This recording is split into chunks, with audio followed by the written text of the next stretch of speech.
Cos'è il marchio di fatto e come viene tutelato dalla legge? Il marchio è uno dei segni distintivi tipici dell'imprenditore. In particolare, il marchio serve a distinguere i prodotti o i servizi provenienti da un determinato imprenditore dai prodotti o dai servizi di altri operatori economici. La legge offre agli imprenditori la possibilità di tutelare il proprio marchio attraverso la sua registrazione. La registrazione del marchio conferisce al suo titolare il diritto di farne un uso esclusivo. Il diritto all'uso esclusivo del marchio comporta in linea generale che il soggetto in cui favore è stata effettuata la registrazione può impedire a chiunque altro di porre in commercio o pubblicizzare prodotti o servizi che siano contraddistinti da un marchio simile o identico.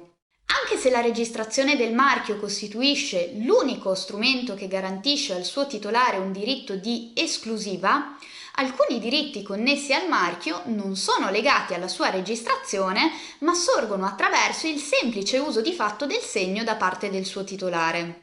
Il nostro ordinamento, infatti, tutela anche il cosiddetto marchio di fatto, ossia quel segno utilizzato per contraddistinguere prodotti e servizi che non è stato sottoposto alla procedura di registrazione.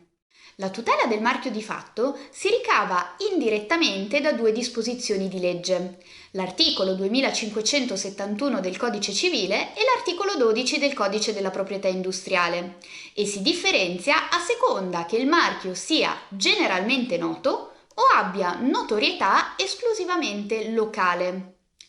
L'articolo 2571 del Codice Civile prevede la cosiddetta regola del preuso. Se qualcuno registra un marchio uguale o simile al mio marchio di fatto, io posso continuare a usarlo. Ma attenzione, solo nei limiti del preuso, cioè dell'uso che ne ho sempre fatto. In altri termini, non posso usare quello stesso marchio per estendere il mio mercato. Limite non da poco. L'articolo 12 del Codice della Proprietà Industriale, invece, impedisce di registrare un marchio identico o simile a un segno che sia già conosciuto in un ambito non esclusivamente locale. Cosa significa? Che se il marchio di fatto è sufficientemente noto, il suo titolare può agire contro chi registra un marchio simile o uguale prima di lui, proponendo un'azione di nullità. Se invece la notorietà del marchio di fatto è esclusivamente locale, il suo titolare non potrà agire per ottenere la dichiarazione di nullità del marchio indebitamente registrato. Però potrà continuare a fare uso del segno, anche se, come detto, solo nei limiti dell'uso che ne ha sempre fatto. Riassumendo, la tutela del marchio di fatto si fonda su due elementi: il suo uso effettivo e la sua notorietà. Questi due elementi, uso effettivo e notorietà, inoltre sono anche gli unici strumenti per provare di essere titolari del segno. A questo riguardo, per la giurisprudenza non si può dimostrare la titolarità di un marchio di fatto se il suo uso non è intenzionale e continuo, ma soltanto sporadico, precario, sperimentale o occasionale. Dunque, il marchio di fatto conviene oppure no? Registrare un marchio certamente costa, ma chi non registra il marchio cosa rischia? Che qualcun altro lo registri prima di lui, e in questo caso l'unica arma a disposizione del malcapitato titolare del marchio di fatto sarà agire in giudizio per ottenere una dichiarazione di nullità del marchio registrato. Giudizio ben più costoso rispetto alla pratica della registrazione.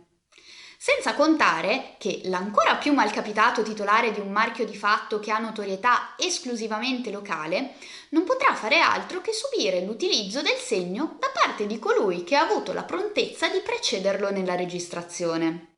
La registrazione del marchio, dunque, è l'unica strada che garantisce al titolare un diritto di esclusiva certo, che può essere provato semplicemente esibendo il certificato di registrazione, e per questo offre dei vantaggi di gran lunga superiori rispetto al marchio di fatto.